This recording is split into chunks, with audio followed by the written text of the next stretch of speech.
Assalamualaikum warahmatullahi wabarakatuh. Balik lagi di channel GP Media bersama kakak Kahitski.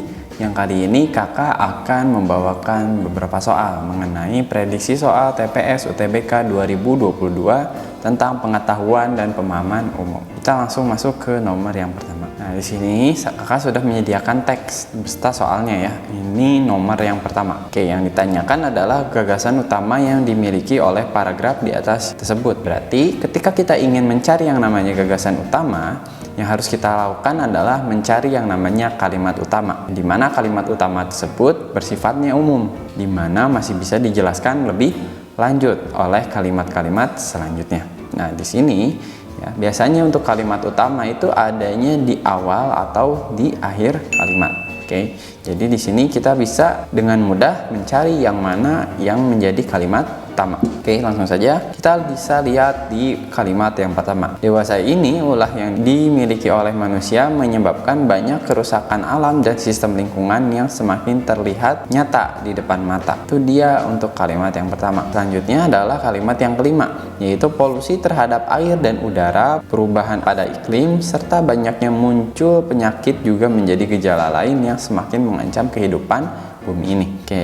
Nah, dari sini kita bisa langsung simpulkan bahwa yang menjadi kalimat utamanya atau gagasan utama dalam paragraf tersebut adalah yang A. Kenapa yang A? Yang A itu adalah bagian dari yang kalimat pertama. Kenapa kalimat yang pertama? Gara-gara kalimat pertama ini bersifat secara umum. Maksudnya adalah masih bisa dijelaskan oleh kalimat-kalimat selanjutnya. Masih belum terperinci ya. Yang A itu adalah kerusakan yang terjadi pada alam dan lingkungan hidup merupakan akibat dari adanya ulah manusia. Oke, ulah manusia ini nanti dijelaskan kembali dari mulai kelakuannya hingga akibatnya yang terjadi. Oleh karena itu, kita akan pilih yang A. Itu dia untuk nomor yang pertama.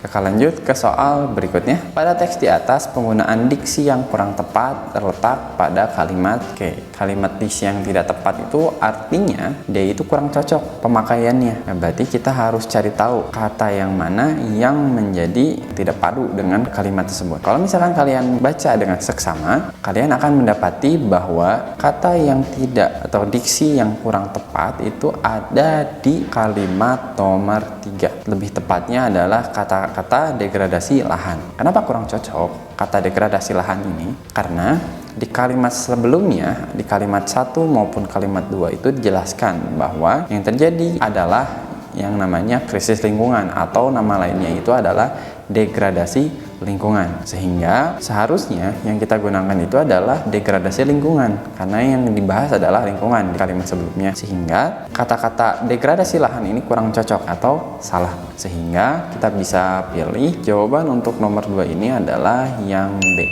Yang tepatnya itu adalah di kata-kata degradasi lahan, yang harusnya diganti menjadi degradasi lingkungan. Seperti itu ya untuk nomor 2.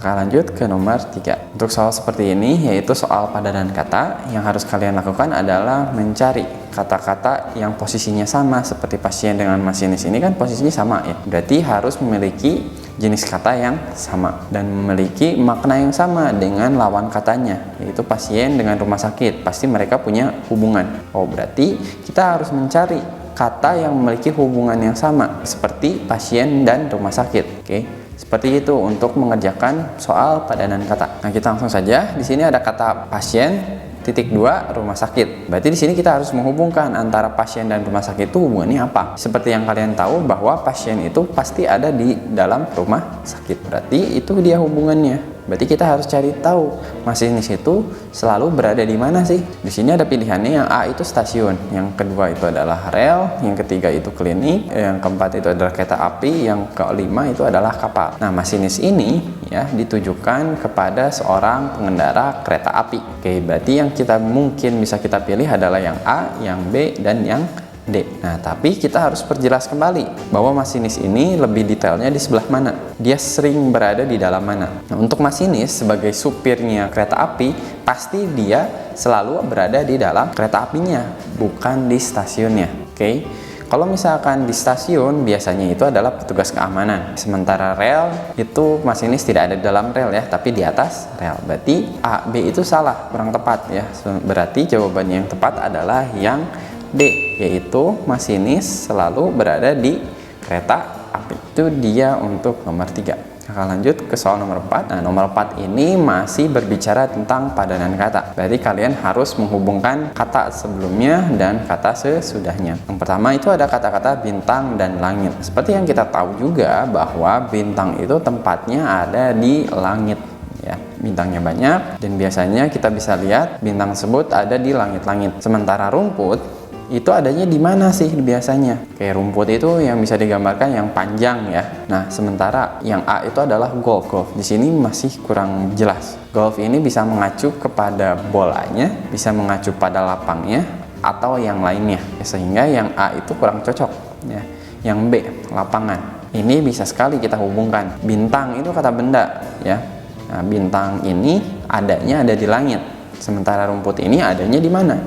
Ya, berarti untuk yang B ini kita bisa pakai nih. Berarti rumput itu ada di lapangan ya. Biasanya rumput-rumput ini digunakan untuk diberikan kepada sapi atau binatang lainnya. Oke, berarti jawaban yang cocok itu adalah yang B ya. Bukan yang C, bukan yang D, bukan yang E. Kenapa bukan yang C, bukan yang D, bukan yang E? Karena yang C ini katanya itu adalah sapi. Rumput mungkin kalau dihubungkan dengan sapi berarti rumput dimakan sapi. Sementara kan kata-kata sebelumnya itu adalah bintang dan langit, menghubungkan bahwa bintang itu ada di langit. Oh, berarti hubungannya itu harus sama antara rumput dan sapi. Bukan kan ya, rumput ada di sapi. Berarti bukan kan, hubungannya kurang tepat. Sementara untuk rumput di kandang itu juga kurang tepat. Kenapa? Karena yang ada di kandang itu adalah sapi. Oke, selanjutnya yang E itu sangkar. Sangkar itu untuk burung ya. Burung itu tidak makan tumbuhan, sehingga ya itu kurang, apalagi yang E ya, itu udah ngaco. Oke, itu dia nomor.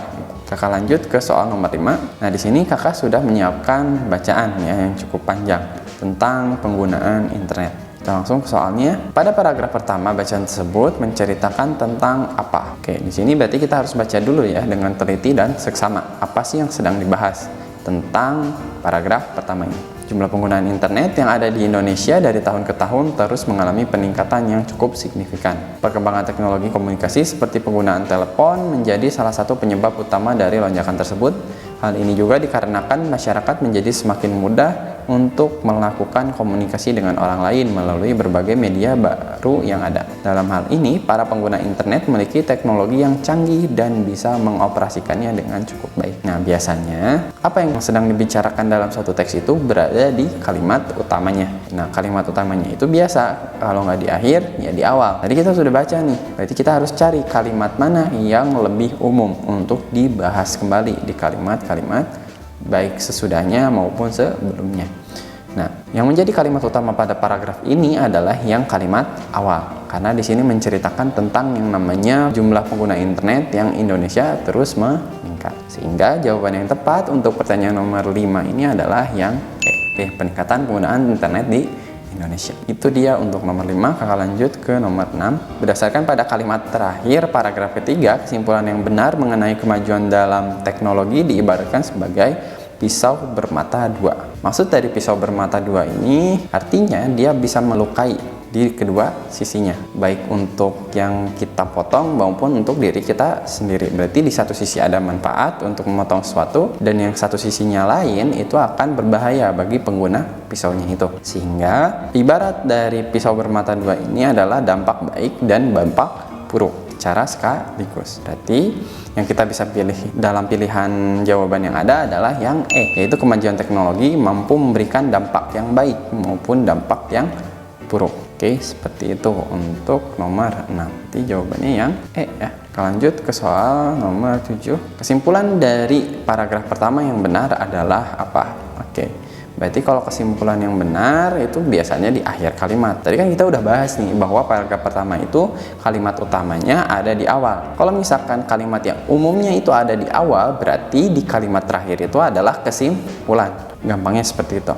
Sehingga kita bisa simpulkan ya di kalimat terakhir dalam hal ini para pengguna internet memiliki teknologi yang canggih dan bisa mengoperasikan dengan cukup baik. Artinya bahwa setiap orang yang mempunyai atau menggunakan teknologi yaitu berupa alat komunikasi yang sudah canggih, berarti dia sudah bisa untuk mengoperasikannya. Sehingga yang cocok itu adalah yang A, Jadi artinya semua orang yang memiliki telepon canggih tidak mengalami gagal teknologi atau tidak bisa mengoperasikannya. Oke, itu dia jawaban untuk nomor 7. Oke, mungkin itu saja yang bisa kakak sampaikan dalam kesempatan kali ini. Jadi ingat, kalian harus berhati-hati dalam menjawab soal, terutama dalam mencari gagasan pokok ya.